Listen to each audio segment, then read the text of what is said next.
baxarsınız. Baxın bura. Şəffaf. Deməli, meyarlara baxaq uşaqlar. Bu meyarlar üzrə qiymətləndirəcəm. Sizə çox diqqətli olun, sonra çevirəcəm tapşırığa, baxacaqsınız.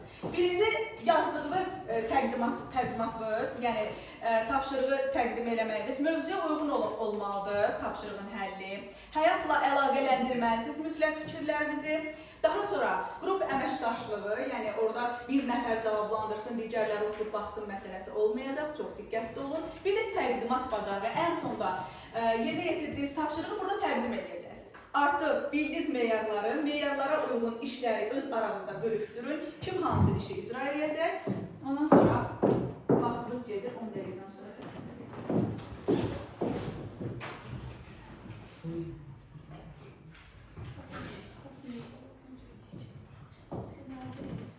Biraz sürətli olun. Əsas fikirdə işğal olunmuş torpaqların azad edilməsi və ermənilərin Qarabağda törətdiyi vəhşiliyə dünyaya Çatdırmaq.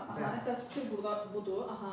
Şüarımız, simvolumuzu izah edək. Mənim simvolumuzda burada mən qara lentdir bu. Biz qara lentini matəm. Bəli, matəm. Yəni Xocalı'nın işğalı kimi mənalandıraq onu. Daha sonra? Mən burada da sonra da Xocalı'nın 45 günlük müharibədə igidlərimiz onun qisasını aldı və qırmızı lenti. Yəni qara lentdən biz nəhayət həmin o qərənfilləri qırmızı lent bağlamağı bacardıq. Düzdür uşaqlar? Kimin sayəsində?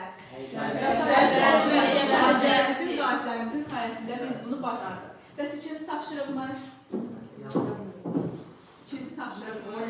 Deməli, ikinci tapşırığımıza vaxt çatdırmamışsınız yazmalar. Əgər şifah deyə bilirsinizsə deyin. Deyilmə. De ulduz. Hər hadisəni görən şahid sayılır. Şahidin işi gördüklərini, bildiklərini, eşitdiklərini gələcək nəsillərə ötürməkdir. Əgər bir şahid susursa, artıq o şahid deyil.